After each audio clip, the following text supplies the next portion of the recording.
Bandwidth for First Updates Now is supported by Loot Crate. Save 10% on a new subscription and score some epic geek and gamer gear by going to trylootcrate.com/First Updates Now. Enter promo code BRIDGE10 for 10% savings. This is First Updates Now Spotlight, Episode 8, recorded on August 16th, 2016. Spotlight is supported by AndyMark. What projects and events will you be doing to get ready for kickoff? AndyMark has the components and supplies to get you going all year. Go to andymark.com and keep your team inspired.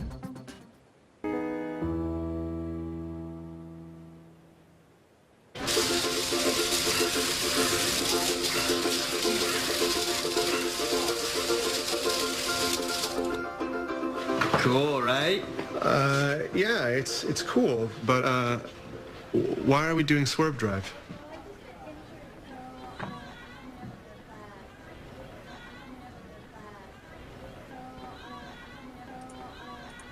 This is clearly why we need more mentor-built robots. Let's go, go, go!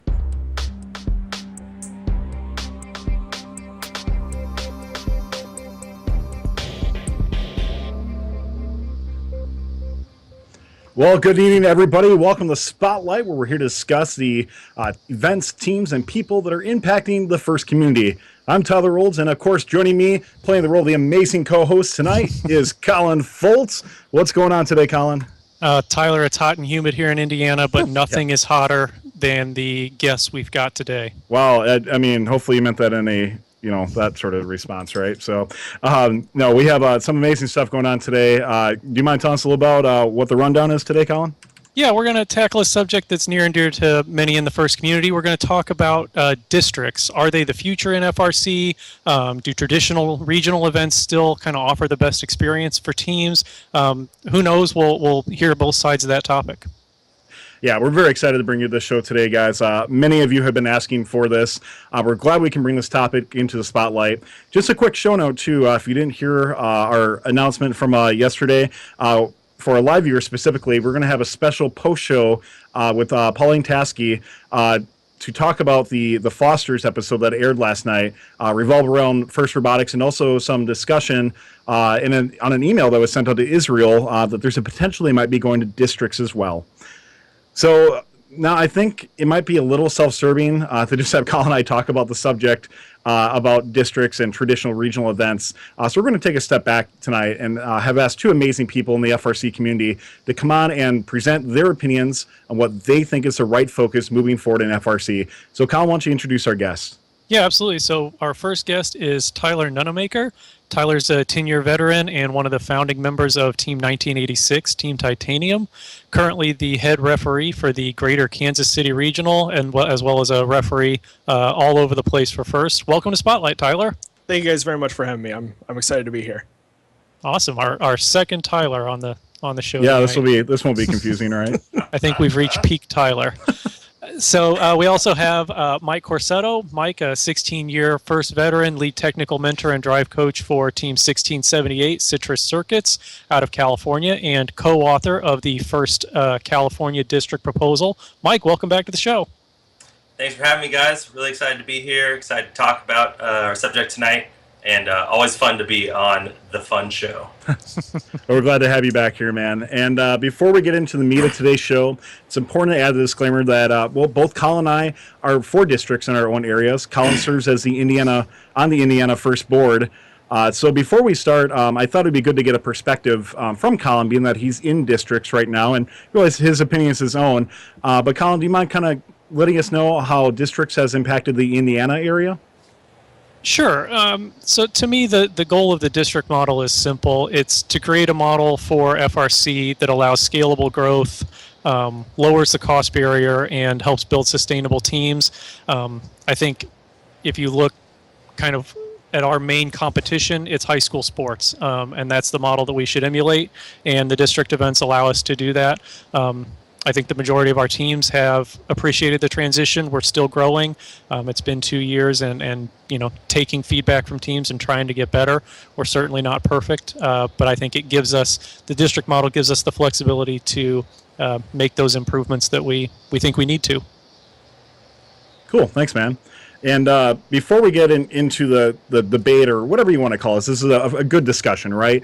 I want to give a quick reminder about the importance of being educated and decisions that you might make. And while FIRST is a big part of all of our lives, it's important to take a step back and really realize a few things before we get too far into this. One being many other issues, problems, solutions.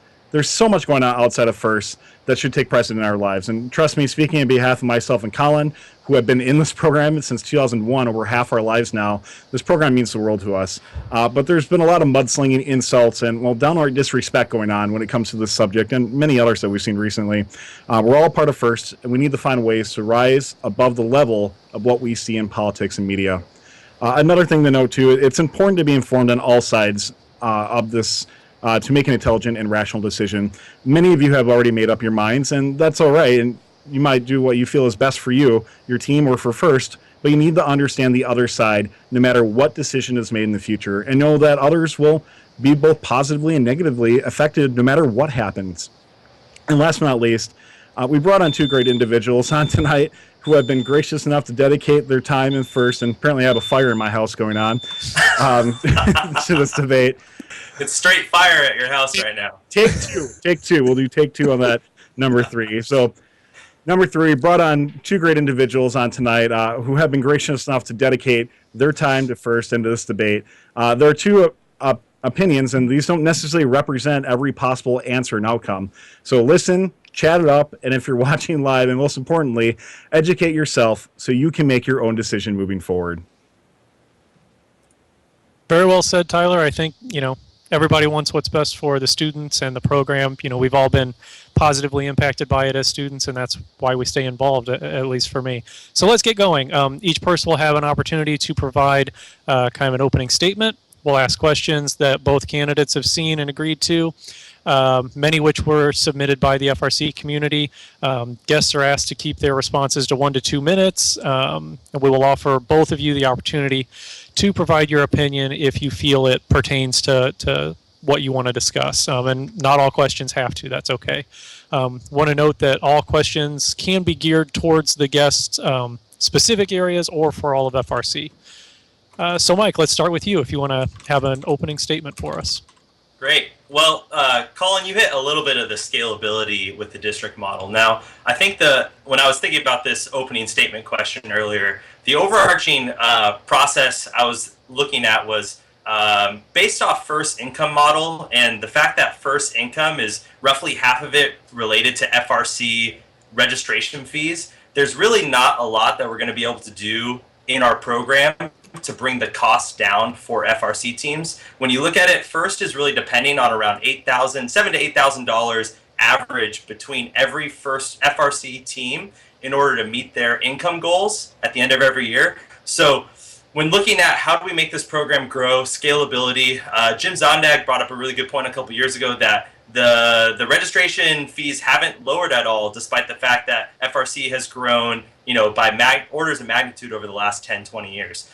So what do we do if we're required to have these kind of baseline levels of registration fees? I think the only way forward is to try to get the most out of the team's money in order to make their experience worthwhile. And that's where I really think the district system shines, because you're able to get 2 competitions in the competition season out of that same one $5,000 or $6,000 registration fee.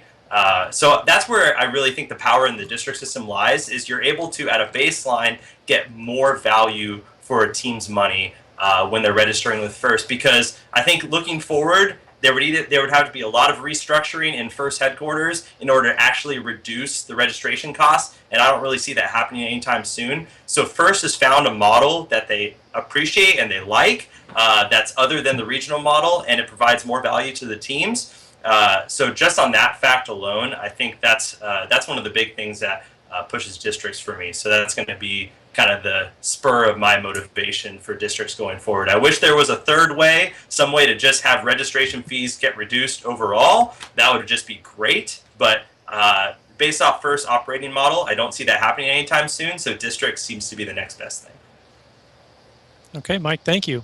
Tyler, go ahead. Well, I first want to say that I understand that FRC is moving towards the district model.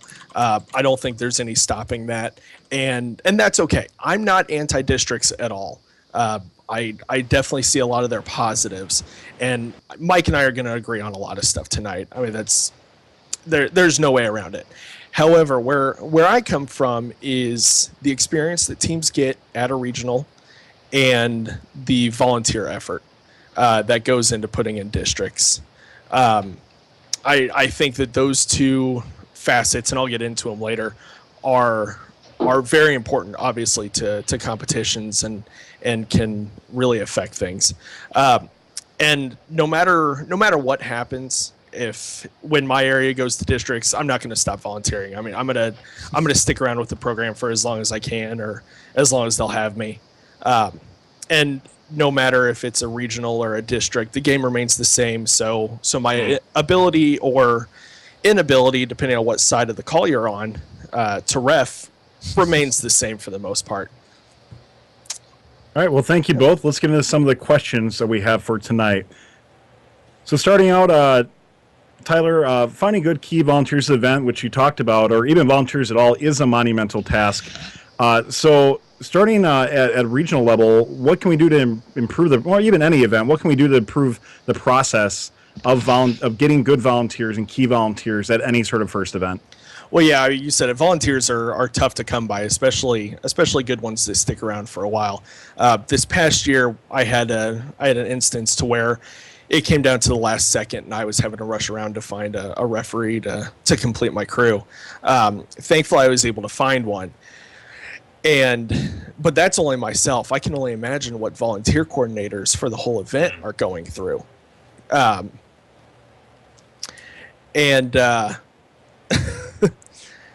Sorry, I got distracted real quick. So yeah, I can only imagine what the event volunteers are going through. And that's where we've been really lucky in Kansas City.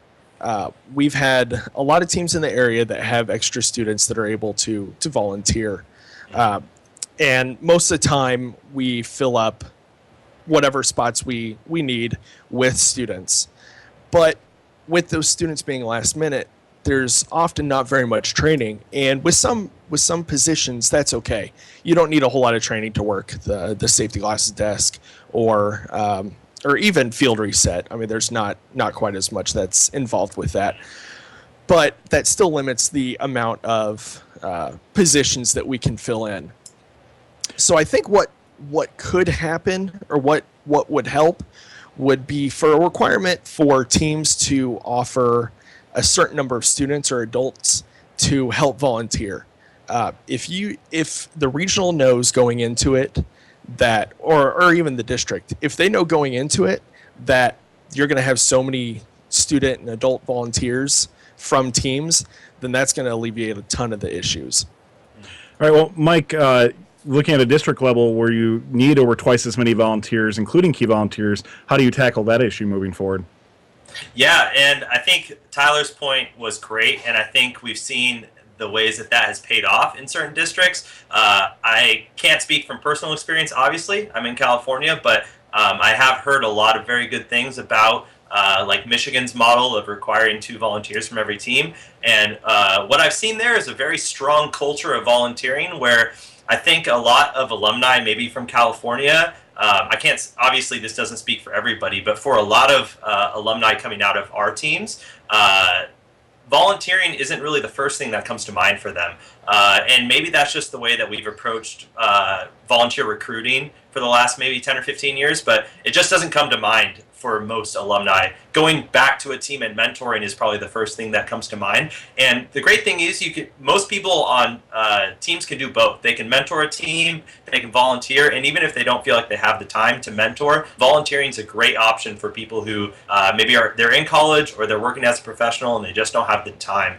to commit to mentoring a team. I think volunteering is a great option. So I think requiring those volunteers from teams, what that does is it just shows every team that they have the ability to volunteer at an event, And once you open up that possibility, I think you're going to start to tap into a lot of pools that have previously been untapped. So I think I'll just agree with Tyler. I think that's the way forward. And I think even if you're on the regional model, I think it's something to consider adding in, is saying, hey, you know what? We have 45 teams. We have 50 teams coming to this event.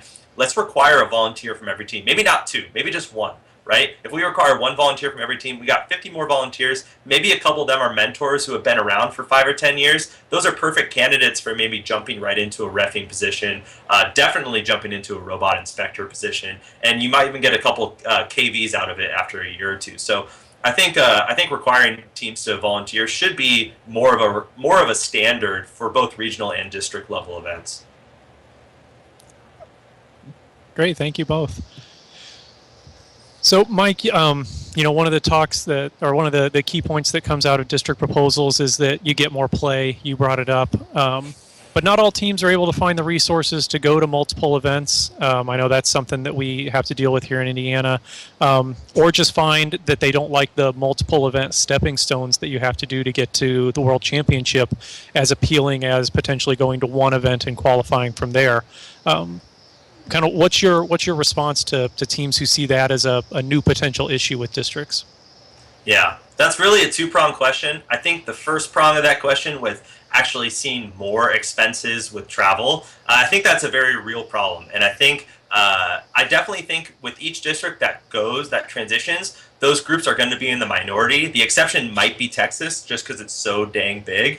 But for every other state, including California, when we go to districts, you're going to find that a majority of teams, probably around 75% of those teams, are going to be within 50 miles of 2 district events, which means kind of reasonable driving distance. You don't have a lot of the additional costs of hotels and such. So I think those teams are in the minority, and maybe with the region saving the amount of money that they do by going to districts. Again, if you read back to Michigan's proposal, the actual core of the proposal was because they couldn't fundraise enough to support 3 regionals, so they went to districts so that they could actually make budget and not be in the red for another year, given the economic crisis and such that was going on at the time. So that's the first prong of the question. The second prong with the qualification structure, I really think you just kind of got to do a reality check. I mean, it's going to be a philosophy approach. Do you really think that after one local event that should merit qualification and championship? Some people are going to say yes. Some people are going to say, well, maybe the system could be optimized a little bit more.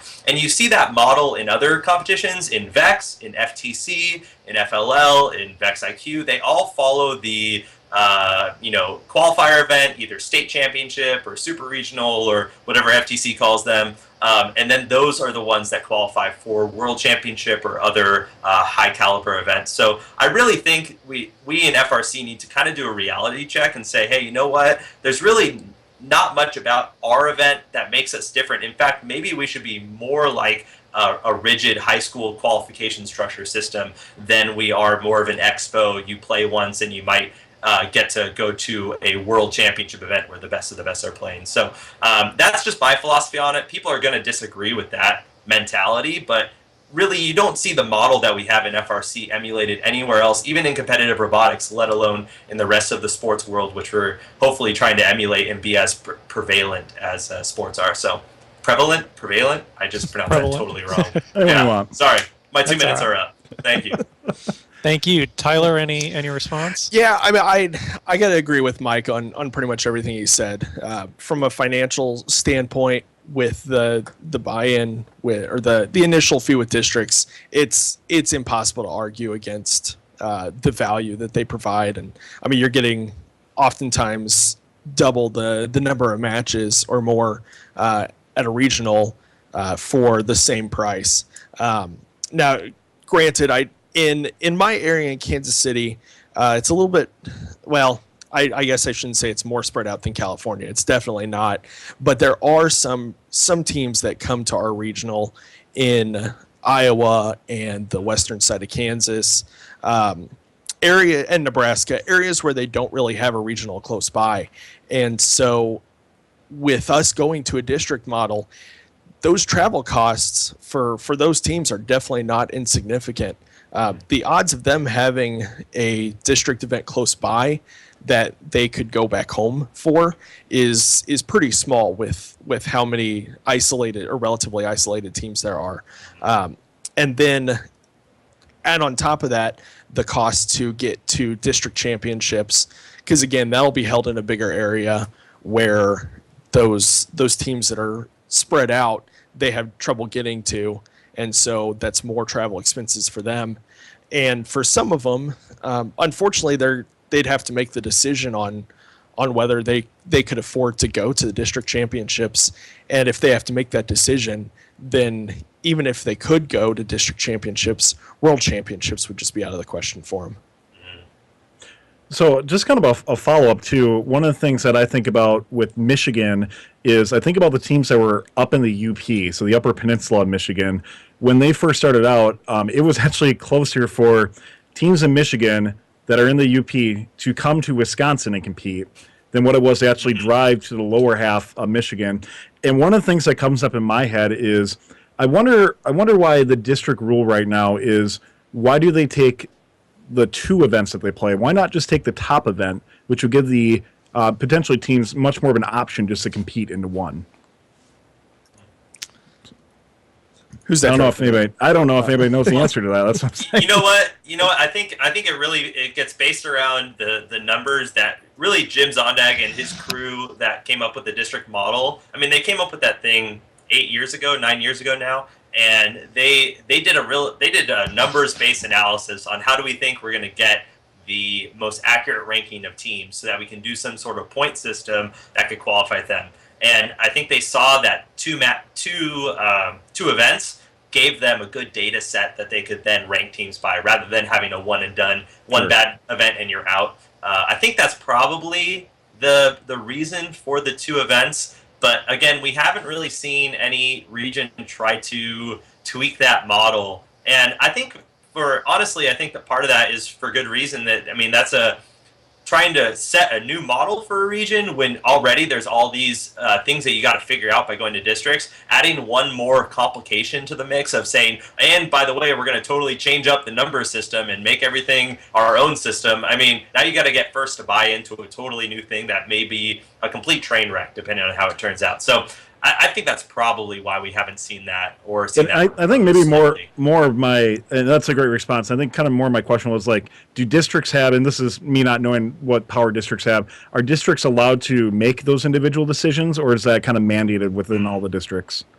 No, the points advancement is all mandated. Okay. A team could decide that they only want to go to one event and kind of take their chances, I guess. But districts couldn't, like Indiana first cannot change the rules in regards to that points advancement. At this time, that is correct. Okay. Yeah, thank you. All right, let's move on. So a couple individual questions for the both of you.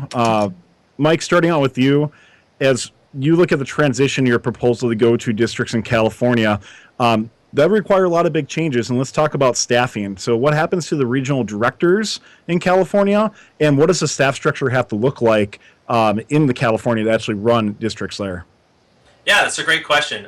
First answer to that question would be look at what other regions have done. Some regions have not had regional directors, like Michigan had no regional directors when they transitioned, so it was a fairly smooth transition in that regard. They set up a whole new org structure for their area. I know Indiana first had a regional director, and then I believe Renee is her name, stepped up as the executive director, and the current regional director, who I think have been doing it for maybe 3 or more years, stepped down, and they kind of had a swap over there. Other areas like New England have some regional directors that have stayed on and others that haven't stayed on. And there's a mix from what I've heard as far as who pays those regional directors, so that's a whole nother story. I've gotten into a habit recently of reading all the nonprofits in first 990s, and it's kind of my... That sounds exhilarating.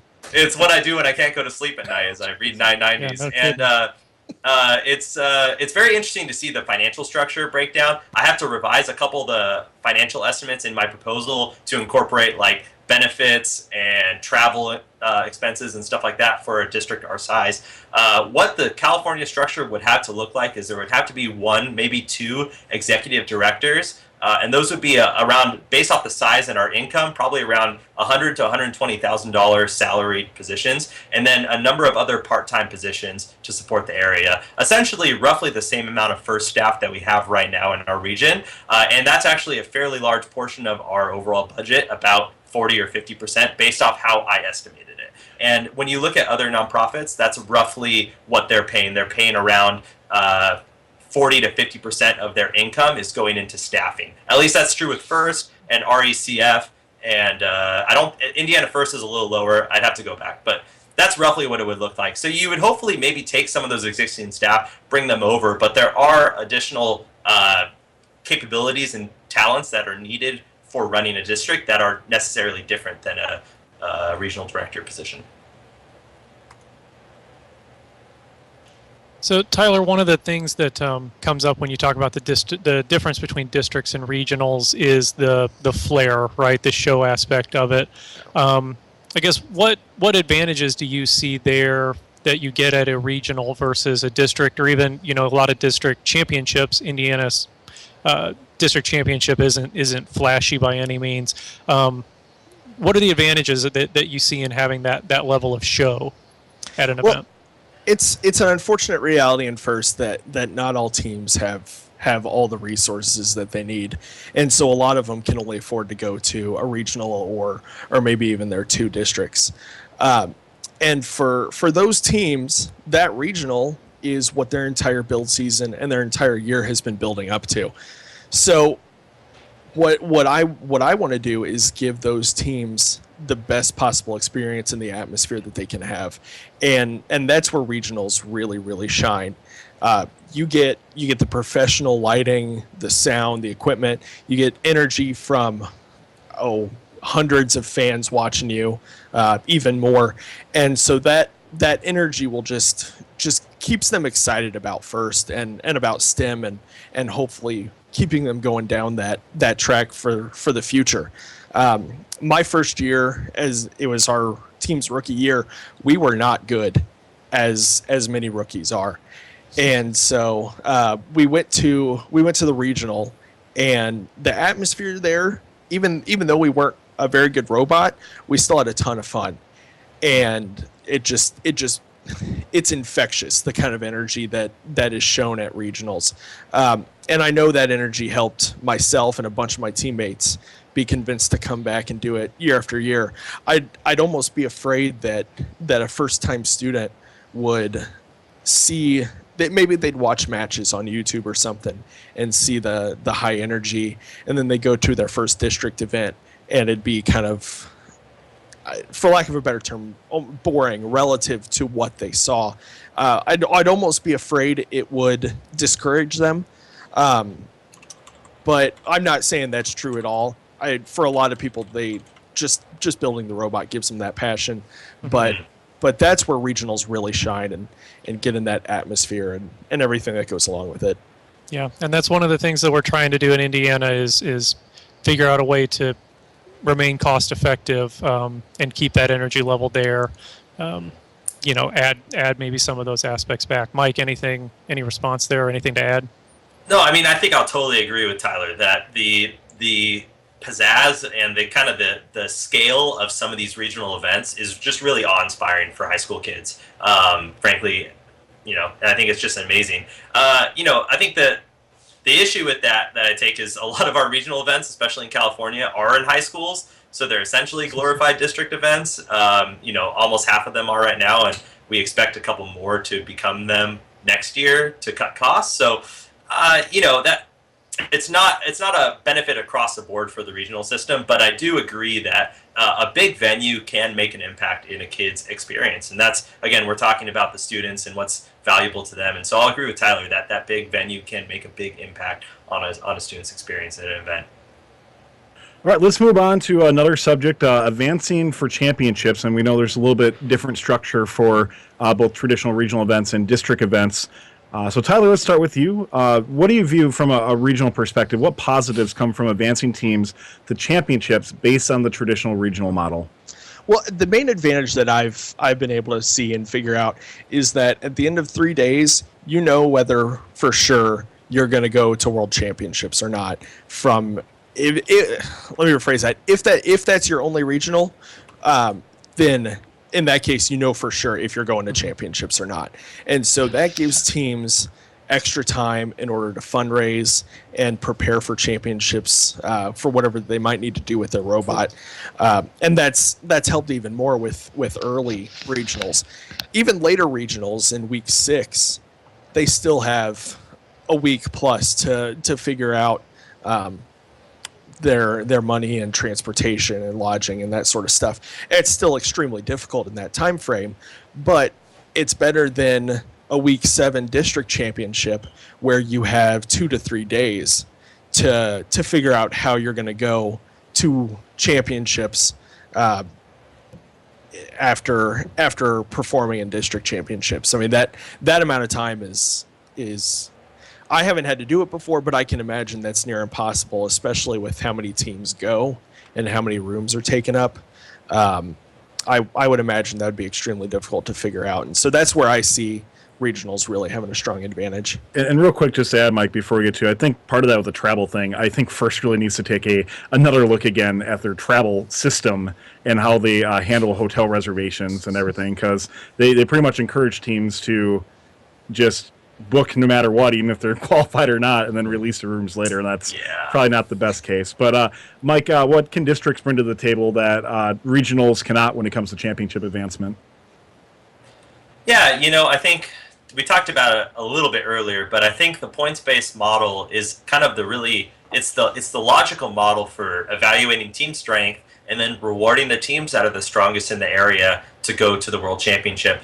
And I think the other advantage I see with districts is with more events, you give a little bit more of those small positive encouragements to more teams. So what I mean by that is you got 40 team events. That means that over half the field is going to be going into the eliminations matches, right? When you have maybe 8 district events as opposed to 4 or 5 regionals or something like that, you're looking at twice the amount of winners, people that are taking home blue banners. So even though that 24th pick team might not make the district championship, or might not make it to world championships, they're probably going to the district championship as a district winner, even as a second pick, and they have a blue banner to show for it. And I think it's it's a difference in perspective, but I see more of those opportunities coming from a district model where you're able to give more people a positive experience by achieving something in a district event. So yeah, maybe those teams wouldn't go to the World Championship, but you're able to filter through, get more quality teams to the World Championship, and give a broader amount of teams that positive experience of winning an event, winning matches, getting picked for eliminations, etc.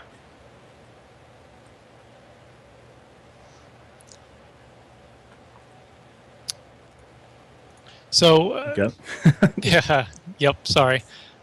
So, Mike, when you look at the district system, second pick on an alliance, you win the event, you qualify for the World Championship. Not necessarily true at, in the district model. Could even be a situation where you're the second pick and you win 2 district events. Maybe you don't play as well at the district championship and you don't advance to championship. I guess you see that as an advantage or a disadvantage, or I guess kind of what are your thoughts on that in terms of how district teams advance? Yeah, I mean, it's not an advantage to have a team who thinks they got robbed out of the championship, so I'm not going to say that that's a plus. But I think the district system of qualification, although it is more time intensive, and a team is having to play 3 events as opposed to maybe 1 event to qualify for the championship, I think all the teams in the region need to appreciate that this is a fairer way to evaluate teams. When you look at championship attendance, teams coming out of district systems tend to be stronger off OPR, and they tend to have better ratio of those teams getting picked for elimination alliances because they're stronger robots. So I think those regions need to understand that, yes, this means I can't just be a one and done qualify for a championship team, but I recognize that now I have a goal to work for, and I don't necessarily have to just beat 254 at the Silicon Valley Regional in order to qualify for the championship. I can win a smaller event, or I can just get to a finalist and then be finalist at the district championship, or even just get into the quarterfinals, and I have enough points to get me to the World Championship without having to go through this seemingly impassable wall. So, I think that yes, there's that side of we don't have the easy qualification, but on the other side, every team has a lower bar that they have to achieve to get to the World Championship, and I think that's a plus. I think it gives people a more reasonable goal to strive for. Yeah, and I think we saw that in Indiana this year. I'm trying to pull up the team number to make sure I get it right. Yeah, Team 461, had a great season, very consistent, and then at the state championship, knocked out in the semifinals. So, their season's over if that's a regional, but because of their consistency throughout the year, they qualify for the World Championship. So I guess, Tyler, looking at it from the other side, a couple of years ago, first implemented the wildcard system, allowing the finalist alliance the opportunity to pick up basically unused championship alliance slots.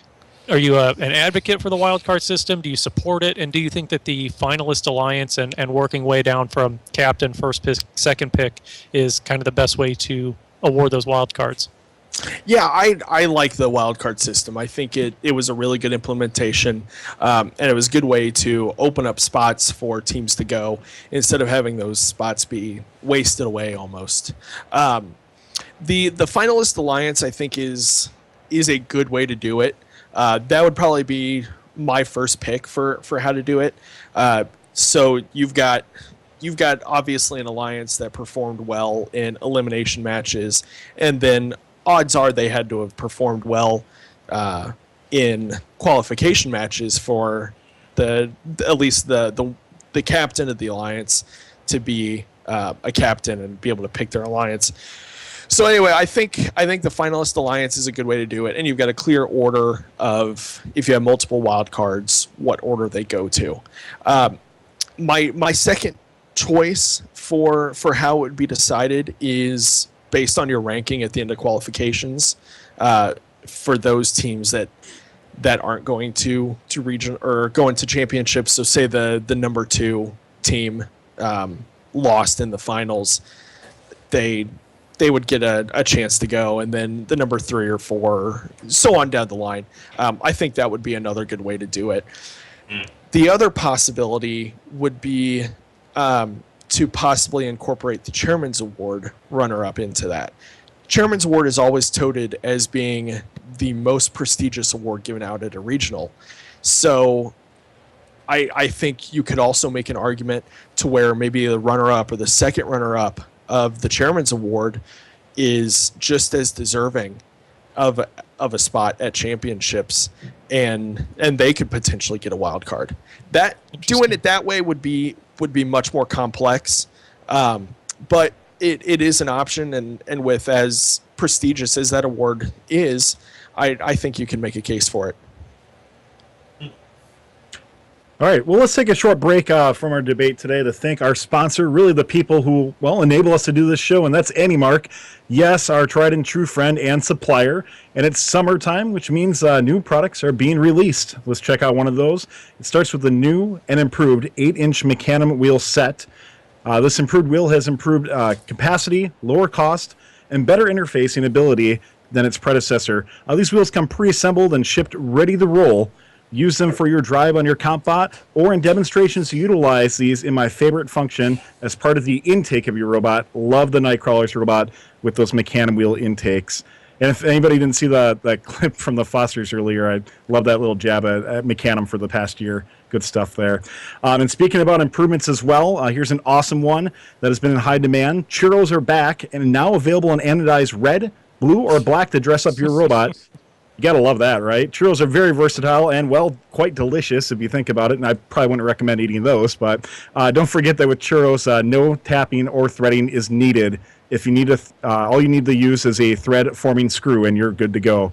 So check out anymark.com and find out what new products they have, and if you are watching on Tuesday, don't forget about their Tuesday deals page, and a huge thank to Anymark for his support of First Update Now shows like Spotlight.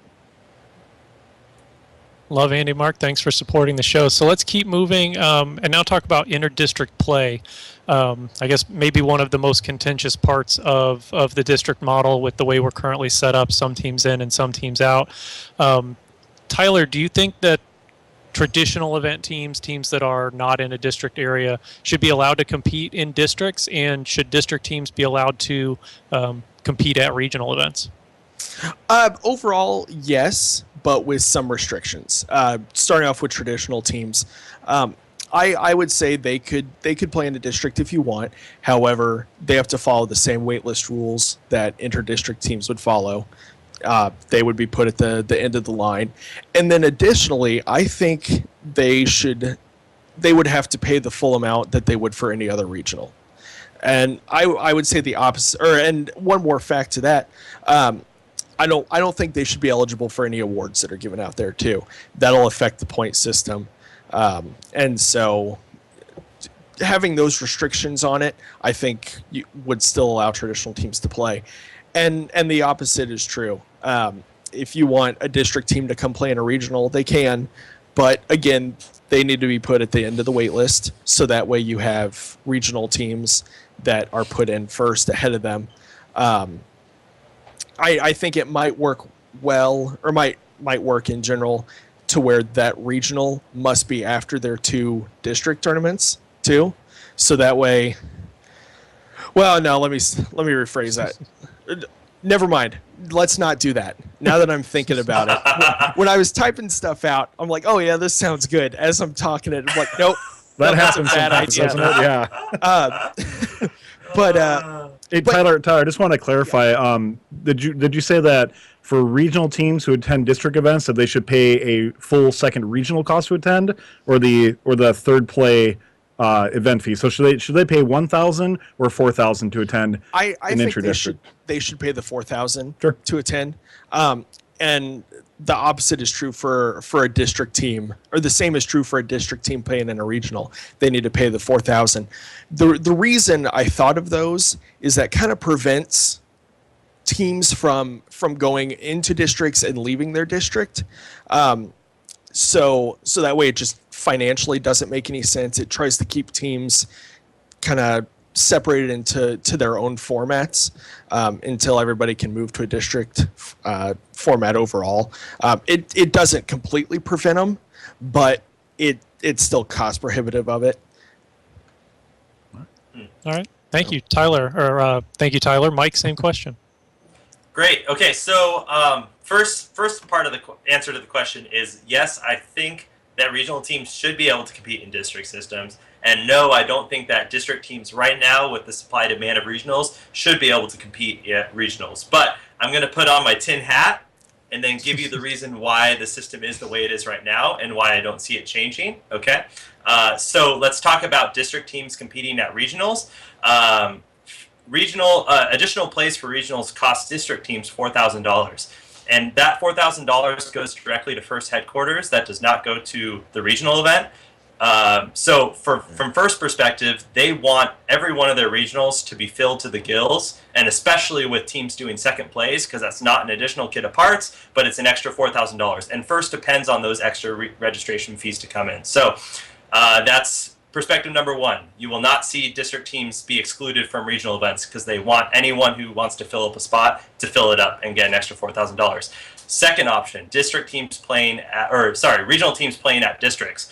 If First was to allow regional teams to play at districts, they would have to charge that team $5,000 because they need to get their $4,000 for a team playing at a district event when they could have been registered for a second regional event, which is, again, the $4,000 that First is depending on. And the district event gets an extra $1,000 or $500, depending on the event or the region you're in, from those teams playing a third play. So the district needs to get their money as well for those extra plays. So if a district team or a regional team was to compete at a district, they would probably have to get charged the $5,000 fee, which I think would then maybe deter a lot of teams from taking that option up. But really, I think it comes down to finances and money rather than anything else. I hate that that's the reason why, but that's a situation we're in right now, and I know areas like New York are getting really hit hard by that. So, quick yes or no for both of you. Should district teams playing intra-district, should they be paying $5,000 as well, or should they pay the $1,000? So $5,000? No, I mean, from FIRST's perspective, it should be 1,000 because they're already getting $4,000 from roughly 30 to 40% of the teams because they play in their district championship, and that's where they make the extra money off a traditional team's second play. Is they make it off the district championship. So I think the current price model works even if you're playing inter-district because FIRST gets their money regardless. Tyler, would you change that pricing model? No, I think I would stick with that. I can't come up with a strong enough argument to disagree with that. And I do want to make a point. Mike, I agreed. You said what I was trying to say in a much more eloquent way. So I think we agree overall on the traditional teams and district teams. So I just wanted to throw that out there. But thanks, Tyler. All right, a couple more questions, and we're going to be getting into some of the questions our chat has extra submitted as well, too, as we have a little bit of time. But, Mike, we had a few submitted questions ahead of time asking about district teams who go to other districts for essentially practice since they do not count towards their district standing. And it really becomes practice for their own events. For example, last year there was a team who went to a outside district area. They knew they weren't going to win the event, so they decided to not be in the playoffs and just work on the robot for that amount of time. And I suppose at any traditional event they could do that too. But should inter-district events count for point standings only in their own district, or do you have another solution available? Yeah, that's a tough one, and I could see people arguing for both sides. I think there's an argument to be made that you're only getting points out of your kind of in-league play, you know what I mean? And that's a common thing that sports does, right? You'll see a lot of teams play teams that are out of league, either better than them by a long shot or worse than them by a long shot, and it doesn't count towards their league rankings. Football does that all the time, soccer, whatnot. But I can also see teams that get upset that there's a team that showed up there that really it's like, whose line is it anyway? You know what I mean? The points don't matter. But overall, I think you really kind of got to take those special cases with a grain of salt. And also, I think a motivation for that inter-district play not counting is that you have teams coming into your district to fill up extra slots. And if a district really looked at it financially, if they have a district that's in demand and they can maybe open up an extra event with a couple extra spots for teams to play, they could actually be making a net profit on their district events by running them. You know what I mean? Based off how cheap some districts are able to run them and the $1,000 they get for each team that shows up. So I wouldn't change the way that it's done right now. I know some people are upset. Maybe I would change my opinion if I played in district for a couple of years. But I think more power to the teams that are able to go out of district and compete. If there's teams that are upset that they're taking away their points without them going towards something, then just beat them the next year. You know what I mean? Make them not come back because you're beating them every year. So that's my opinion on it. All right. Well, Tyler, the follow-up on that, if you want to either follow up on specifically the question I asked Mike, or if you want to take that from a viewpoint of the wild cards where that might, it might be a non-issue for that. But, yeah, feel free to follow up either in regards to districts or how traditionals run for that. Well, yeah, I mean, that's one advantage where wild cards come into play. And not even necessarily just the wild cards, but the pure cost and everything that goes along with regionals. I mean, you can't just have a team show up to regionals and they don't make it, and so they quit. It would just be financially irresponsible if they did that. But I don't know. I gotta agree with Mike again here. I don't know if I would change how that's done in districts. Yeah, the sports analogy was great. I mean, I'm a Kansas Jayhawk through and through, and every year we're gonna play podunk teams. I mean, we'll play Pittsburgh State and Kansas. It's one of those easy wins just to get some practice. And it's just how things go. And yeah, I mean, I think regionals will end up being the same way. It could change in the future, and again, I'm sure I could have an argument made against that, and I could probably be convinced otherwise too. So I don't have a strong opinion on that one way or another. All right, so last question before we get into kind of our chat room questions. So Mike, one of the issues that district teams from every district have to deal with is that you're having to plan travel in a short time period almost in back-to-back weeks when you find out you qualified for the state championship or your district championship and then for the world championship. Can you think of a system that you could implement or that districts could implement that could kind of help ease this burden of last-minute travel planning? Right. Well, let me start off with a complaint. Did anybody think about this when they scheduled 2 champs? I'll stop right there. But having Week 8 Houston is the worst.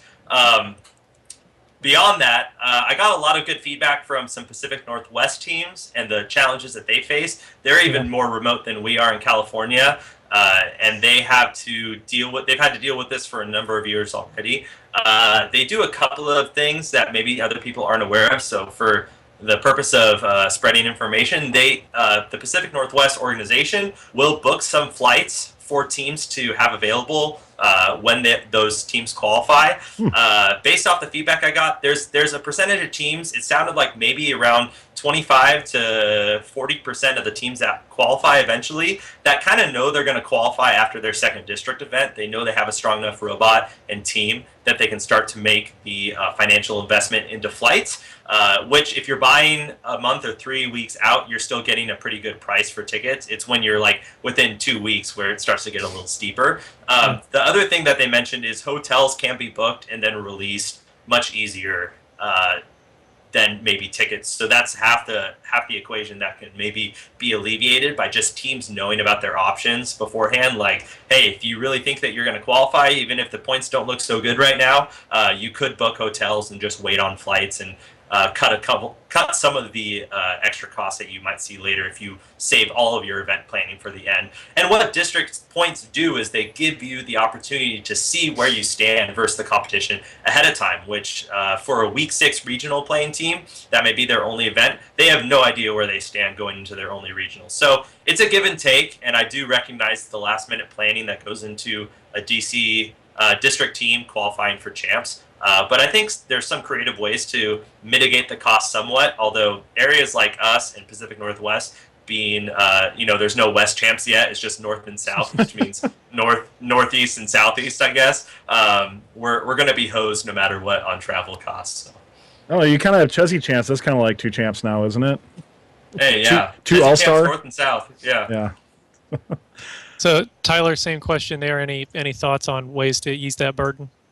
Yeah, I mean, teams I think do need to be more aware that they can reserve rooms and then cancel that if they need to. I unfortunately completely forgot about California Pacific Northwest and the amount of travel that they have to go through.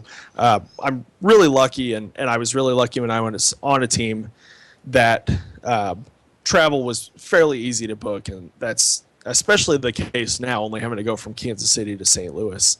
But yeah, even then, I think hotel rooms can be the most difficult to find if a team doesn't know what resources are available to them. And having that become more prevalent, and teams knowing about what's available to them and that they can go that route if they need to, I think that'll help alleviate a lot of the issues, and make it easier on them.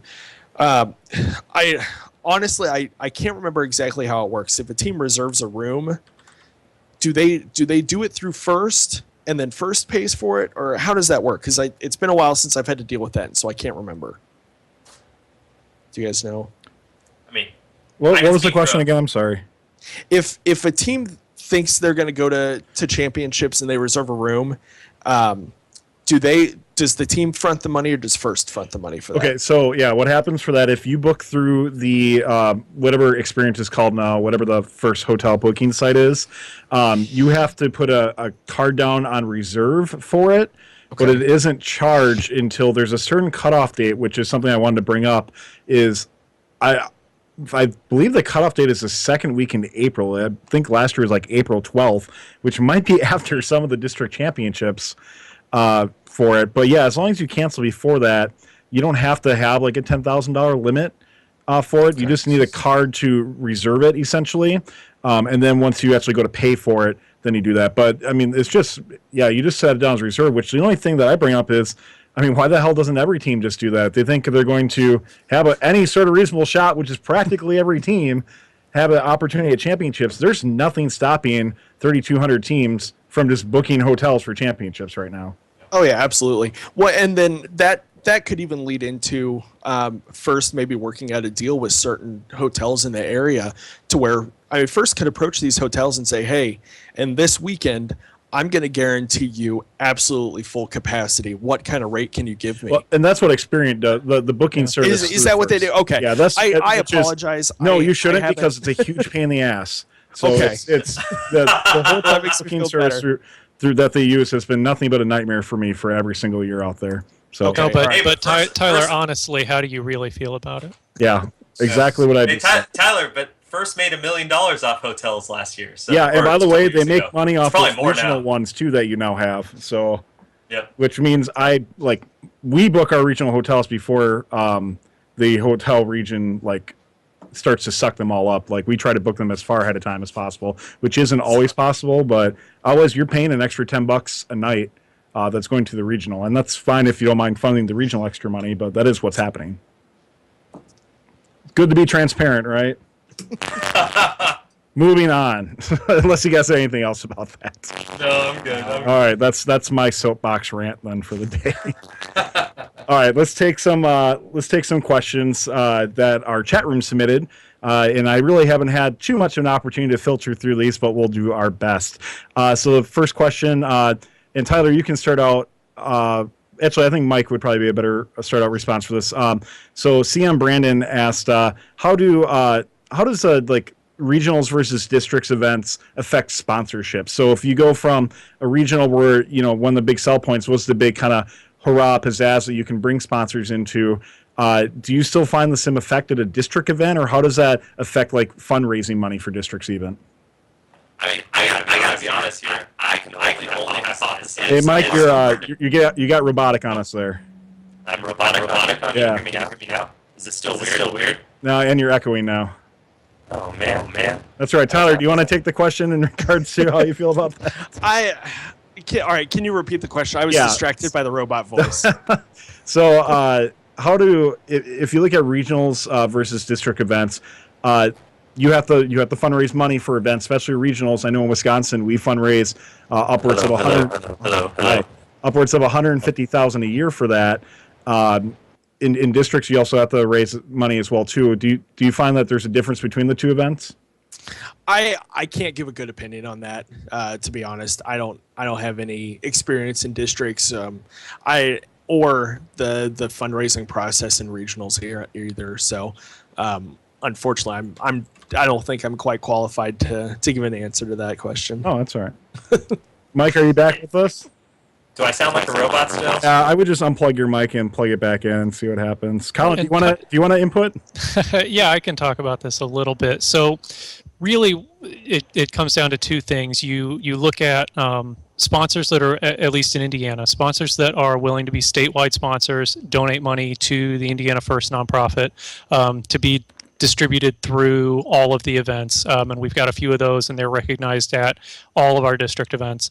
And then the local committee also has an amount that they are responsible to fundraise as well to help offset some of the local costs. And like Mike said, those can be very small. So if janitorial staff at the school is donated by the school, that's money that doesn't have to be fundraised.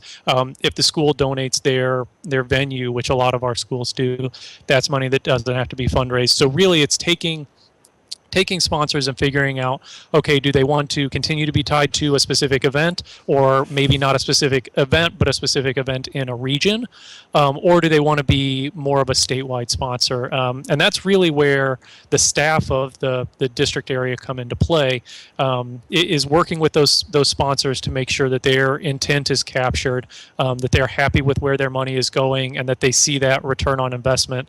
Because one of the things that we try to push with our sponsors is that what you're giving to First, what you're giving to Indiana First, is not a donation, it's an investment.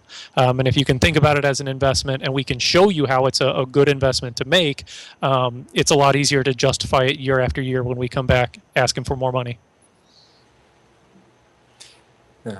Am I still a robot? No, you're good, man. I mean, you Much are better. a Yeah. robot, but your voice doesn't sound like you. Oh, thanks. Yeah. Thanks. I'll totally agree with what Colin said. I don't really have a lot to add. I think the return on investment is the biggest pitch that you can make, especially for a district model over a regional model. If I could show all of our sponsors the amount of money that we spend on union AV crews and on catering that has to be catered because we're in a venue that requires us to spend $15,000 or $20,000 on catering rather than $2,000 or $3,000 on catering. If I could show all those bullet point items and just say your extra money could go straight into the hands of an underprivileged school that doesn't have the money to support their registration fee, if I could have those opportunities, I think you would see a lot of sponsors that were happy with seeing where their money went. But I understand that some sponsors want their name on the banner of a $200,000 event that's in a stadium, and I'm not going to say that they're wrong. I do think that their investment could be used better, but that's my personal opinion on it. I have no idea how that would actually get implemented during a transition or comparing the two. Colin, you want to take the next question? Sure, yeah. So our next question is for Tyler. Do you see Kansas City or I guess the state of Missouri going districts anytime soon? I guess what's the word on the ground there? Yes, it will be going from what I understand. From what I heard, I wanted to hear 2017 or 2018 was the start of districts in the area. And it would be Missouri wide, not just a Kansas City or a St. Louis. These are things I've heard. I don't have a exact source on them. I don't know how I feel on it yet. Kansas City and St. Louis both have very, very heavy concentrations of teams in the metro area. And as you go out 30 minutes from each metro, the amount of teams just completely drops off. And then you get teams in Iowa and Nebraska and Western Kansas. By Missouri going over a district model, I'd be afraid that those teams would be kind of let out to dry and not be able to go to the competition that was closest to them. They would all of a sudden have to raise even more money for further travel. But overall, I mean, I'm not completely against districts. I understand the positives it'll have. I'm excited for it in Kansas City, and that I'll be able to go to even more competitions that are close by. I'll be able to help even more students, hopefully. So I'm really looking forward to that. I absolutely love reffing, and so more chances to do that is a positive in my book. Yeah. Last year I went to 3 events in Indiana and I used 1 vacation day from work. So it's nice how districts And that's a fair point. I went to my first district event I ever went to was this year, and I came to Indianapolis to MC, and yeah, it was I have to admit that was kind of nice to be able to go, drive 6 hours on a Friday and just I ended up staying through that Monday to go up to the wonderful city of Kokomo. But I wouldn't have had to take any vacation if I didn't want to. That was pretty sweet. So, yeah, that's a problem as I think it's hard for students to comprehend too, right? How much vacation I'm sure I know some companies will cover vacation time for that, but a lot of us, we use up our vacation time for this, despite what any of our family, friends, and our spouses would like us to do. Yeah. So, all right, we got enough time for one more question from the chat. So, Mike, question about California, coming from Nicholas 701. Has California 701. Yeah. Woo! Has California considered splitting the times in which North and South California go to districts? Like, could we see a division between North and South at some point in time? The Civil War, as you say. A civil war. So it's interesting. I mean, California, in an official first staff sense, haven't said anything. So I couldn't really speak for what California is saying because we haven't heard anything from our official first staff. If I had to have it my way, or at least what I think is reasonable, I think it'd be entirely possible for the 2 regions to go at separate times, depending on readiness. I also think that that there are different constraints for both regions. I think it's pretty clear when you look at the population maps that we're going to have a North District Championship and a South District Championship. Just looking at population densities and stuff like that, it just makes sense from a travel perspective. And we have enough teams with 260 going to be 270 or 80 next year. So, hold on a second. So you're going to have 2 champs in California. Yeah, I know. Isn't that ironic? It's ironic that I'm advocating for 2 champs, and yet I despise 2 champs. But I think what you have to do is you have to approach it reasonably, and you have to just say, you know what, both areas in California have their unique challenges as far as where they're currently at with volunteers availability, venue availability, team density, and the amount of events that you're going to have to run in each region. So I would like to see the possibility of going separately. I would like to see that possibility on the table. Who knows whether or not the higher-ups, I'm still trying to get a meeting with someone who would listen to me and all my crazy ideas about what we could do in California to make first grade again, but we'll see how things go. I'm really hoping that we can come to a reasonable. Yeah, absolutely. So that's going to wrap it up for us tonight for the Spotlight Show. Talk a little bit more what's coming up in just a little bit as well. But we hope you had a great time watching today. This was definitely a very productive and healthy discussion we had, and hopefully it helped you understand a bit more of where both sides are coming from. So Tyler Nunemaker, thank you so much, one, for dedicating your time to FIRST, and then joining us on Spotlight this evening. Anything you want to close with tonight, or anything you want to promote for us? No, I want to thank you guys again for having me. I apologize if I wasn't as controversial or disagree. No, with you're my great, man. But no, embrace debate. Yeah, no, I was really happy to be here, and I learned a lot too about districts, since I'm not directly part of districts yet. I'm still learning. So yeah, it was really educational. So thank you guys for that. I would say, well, if anybody wants to tweet at me, if you have like referee questions, that's where I shine. So Little Pain, you're not allowed to tweet at him. Just saying that ahead of time. My Twitter handle is Tanmaker1, TANMAKER1. If you want to send me any tweets about refereeing questions or anything, go ahead. I'll be on for a while and can answer it. You can follow if you want, but I mostly retweet the Bachelor stuff and Kansas City sports. So I don't know why you'd want to do that, but that's almost like retweeting Taylor Swift stuff, right, Colin? Hey, I mean, So Tyler, what are your thoughts on Chad? No, wait, we can do a different Bachelor podcast. We'll do that next time. we need to do like a post show. Yes. We only talk. I have Bachelor in Paradise on DVR right now. So yeah, I missed out yesterday and tonight too. So I gotta go. I gotta stay up late. Oh, and catch all right. that, so KCFirst.org if you want to find out more about what's going on in the greater Kansas City area. And I'll say to you guys tribute too, I came out in 2010 to MC and train some of the MCs and announcers out there, and very, very, very well run regional. And you guys have a great staff out there. So yeah, keep up the good work with that. I appreciate it. Thank you again, guys, for having me. I appreciate it. Yeah. So sorry, Colin, took your spot there. I just realized. Mike Corsetto, thanks for being on Spotlight. It's always a pleasure to catch up, man. Wherever we do bump into each other, unfortunately, it's going to happen less now. But can you give us a little bit of a closure here and let us know what's going on in FRC California and the Citrus Circuits world? Yeah, first I wanted to thank Tyler for being on the show too. Tyler, I'll definitely have we have a new head ref at Capital City Classic, so Okay. I'll definitely have him get a hold of you. And, Oh, yeah, absolutely. He's never done head ref before in FRC, so. right, perfect. But speaking of that, my first thing I want to talk about is the Capital City Classic that is happening in 2 months now. It's going to be mid-October or late October in Northern California. If you're in California, come out to the event. It's going to be great. Even if you don't want to register, come out for the workshops. We're going to have maybe 15, 16 workshops with people like Austin Shu, Adam Hurd, some great presenters that are going to be giving workshops. And then secondly, we've been talking about districts all night, but if you have questions about districts in California, feel free to shoot me a message on Chief Delphi. I'd love to talk to you more if you want to get involved, if you want to volunteer more. If you have any questions, I'd be happy to answer them. So Capital City Classic, districts in California, if you're interested in any of those things, shoot me a message on Chief.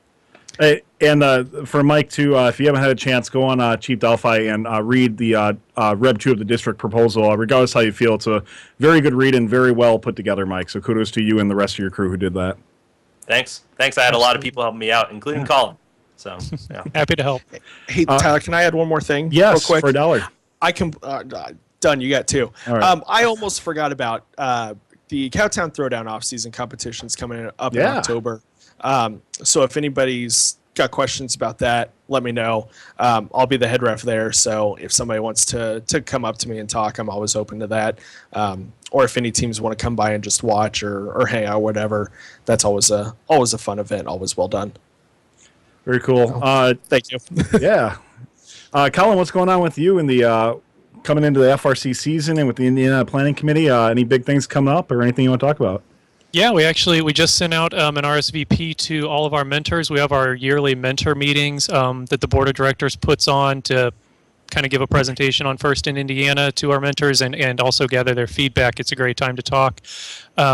We got those coming up at the end of the month, and we have 3 spread out throughout the state. So hopefully we can get representation from every team in the state. Maybe some of our potential rookie teams, we love to get their feedback. So mentors and students, tell your mentors to check their email on RSVP. We'd love to see you there.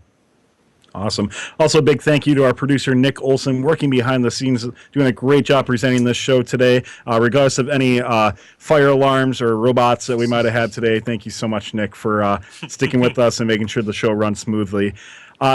Quick show note, once again, we'll be featuring a special post-show discussing last night's episode of The Fosters with Pauline Taskey from 3476 Code Orange and Jacob Kumar, who was actually the FTA for the episode that first flew out. So stay tuned if you're watching live. If you're watching offline, we're going to post that video separately for you. So take a look at our YouTube channel, youtube.com/First Updates Now. And Chat Nation, thank you so much for tuning in tonight. All we ask is, you like the show, tell others about it. You can subscribe to us on Twitch, YouTube, Facebook, Twitter, all under First Updates Now.